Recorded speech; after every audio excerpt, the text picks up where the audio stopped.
হুজুর আমার কাছে বিবাহিত মহিলা খুব ভালো লাগে, দুইজন মহিলাকে আমার কাছে খুব ভালো লাগে। তাদের মধ্যে একজনের ছেলে মেয়ে কিছু হয় নাই, আর একজনের ছেলে মেয়ে আছে, কিন্তু আমি প্রকাশ করি নাই।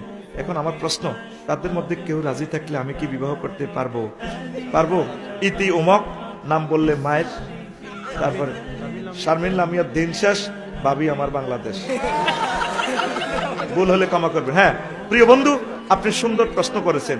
যাদের ছেলে মেয়ে আছে, যদি আমার ওই প্রিয় বোনের যদি হাজবেন্ড থাকে, তাহলে আপনি পরকীয়ার দোষে দোষী হবেন, পরকীয়া করবেন না, এটা হারাম। আর যদি দুইজনের স্বামী যদি না থাকে, আপনি বিয়ে করতে পারবেন। আপনি বালেক পুরুষ হলে আপনার পিতা মাতার অনুমতি লাগবে না, নারীদের বেলায় অনুমতি লাগবে তাদের। তবে আপনার আম্মা আপনাকে লাডিলে দিয়ে এনে দিবে, হুত তুই বুঝি ইডি করলি। তবে মা বোনদের হিডার হিসাবও ঠিক আছে, মহিলা তো বুড়ো হয়ে যাবো, তুই ইয়াং মানুষ।